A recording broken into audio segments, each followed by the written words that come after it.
machines. They would stand outside those doors when people went to go inside. They'd turn on that switch, and when they left, they'd turn it off.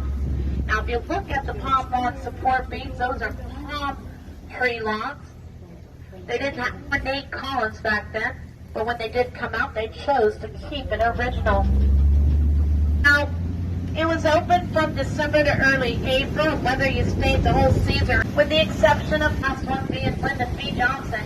It was $9,000 a season to stay here, cash up front. They did not have credit back then. Today, that is equivalent to $340,000 a season, cash up front. Now, as I make a way to see the rotunda in the middle of the building to our right, now, folks, that was the ballroom. Today, it is. Now, it seats 600 people. If you were to go inside, you would see proverbs written on each and every wall. If you looked overhead, you'd see a mural of old St. Augustine, painted by George Maynard. He painted the Library of Congress ceiling. Now, all the stained glass windows you see right here, there are more of them. There's over 70 of them around the premises, done by an amateur artist. This is his first real big job. His name was Louis Comfort Tiffany of Tiffany Company. Today, those windows are valued at over $130 million. Oh my God. Now, Henry wanted his guests to be safe, his building to stand the test of time. So he went to Franklin Smith and asked him to build his hotels and churches, and Franklin told him he didn't have the time to. New method. Now, Franklin Smith was an amateur architect. He traveled around. He went to Venezuela. He saw a new technique called concrete. Now, he moved to St. Augustine to build his winter home. Now, he took some lumber, made some wooden forms. He poured some coquina mixture in it. He waited 3 to 4 days for that mixture to cure.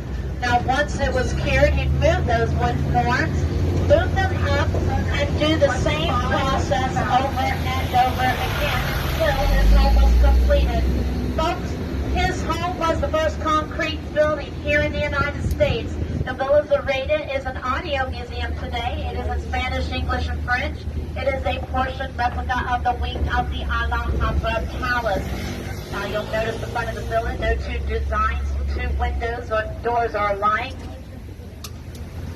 Now, the yellow lattice over in Spain, they would keep the harems in that room. They could look out and see you, but you could not look in and see them. Now, the lines on the walls where those wooden forms were placed.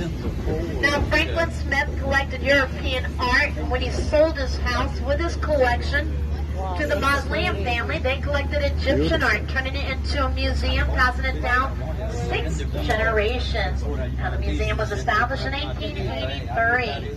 Now, on these 3 panels, you're going to get a glimpse of what's inside. You'll see hand-carved wood, hand-cut tile, gold leaf hand-painted on the walls. You'll see the European and Egyptian art. Look at all the unique light fixtures and that beautiful furniture. Now, folks, they have an area rug that's over 2,000 years old, and it's made from cat hair. Yep, that's right.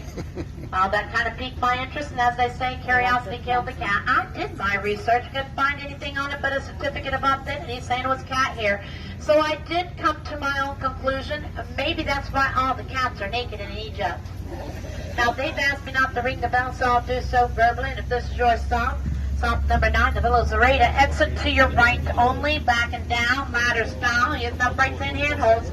Do watch your step, and please do wait for the verbal bell.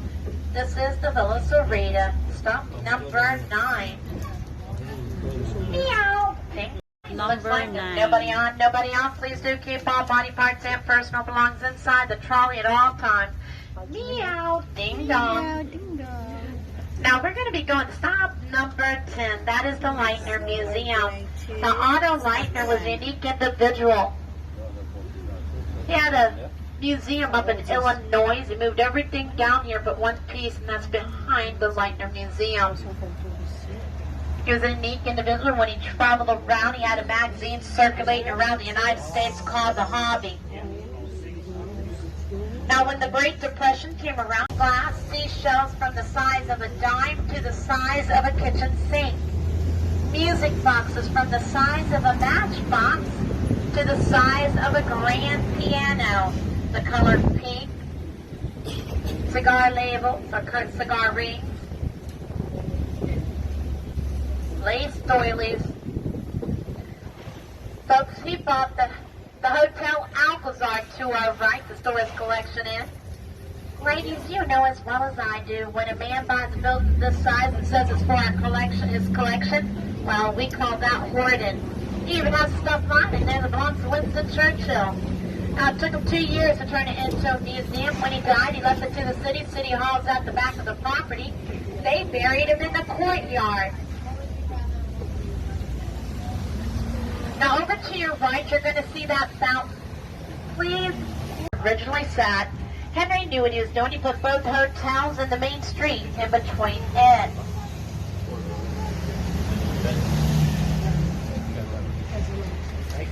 Now we are coming to stop number 10, the Leitner Museum. Ooh. They don't even pay attention. Ugh. Woo. Oh my. Good gravy. Welcome to St. Augustine, guys. The Leitner Museum. Oh, Lord of mercy.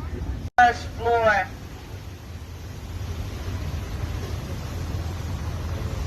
That's all right. I'm a professional. I've been doing it for about 6.5 weeks.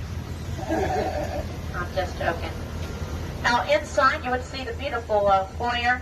They have some boutiques, gallery, jewelry. Go into the garden with a beautiful koi pond. That's where Otto Leitner is buried. You go into the world's largest indoor pool at its time. It is now the Cafe Alcazar. Now, if you do go in there, look at the pictures on the walls, the photos of when it was full of water and full of people. It even had swings extended from the ceiling all the way down. Now, folks, we are now arriving to stop number 10. This is the Leitner Museum. And if this is your stop, exit either side, back and down, ladder style, even the brakes and handholds. Do watch your step and do wait for the bell. This is stop number 10, the Leitner Museum. Exit either side. Hey guys, how you doing? Stop number 11. Now guys, that's where I like to go. Woohoo! Because we're going, that's right, because we're going to the St. Augustine Distillery, and it doesn't get any better than that.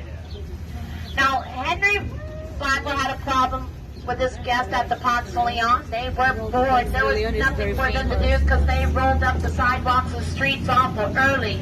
So when Henry built the Hotel Alcazar, he kept that in mind. He put in a casino, a billiard, a bowling alley, ping pong, shuffleboard, a gymnasium, a Turkish bath, a Russian steam bath, a theater, a stage, a ballroom, and the world's largest indoor pool, longer than a football field, a city block long. Now, this was a shower-in for the ladies, other end, and for the men. They had doors on the side where they could step right into that pool.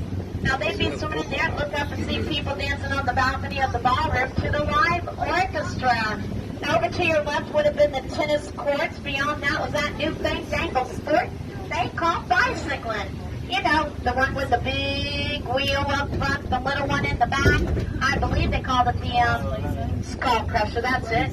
You had to go to school and learn how to drive that thing, get yourself a license when you didn't have to for a car. Can you believe that? Now, if you go to the Old Store Museum experience, they'll demonstrate one for you.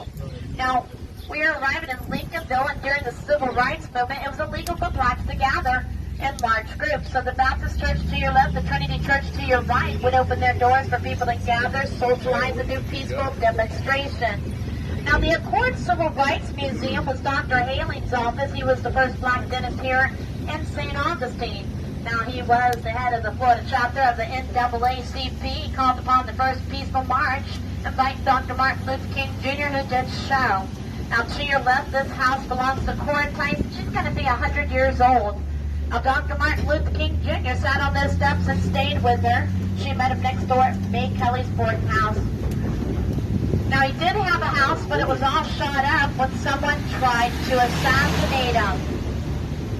So they moved him from home to home, not knowing where he's going until we got there. Keep him safe and protected. Now, we are approaching Martin Luther King Jr. Avenue. This is one of 2 streets in the United States But Dr. Martin Luther King Jr. demonstrated a peaceful march during the civil rights movement.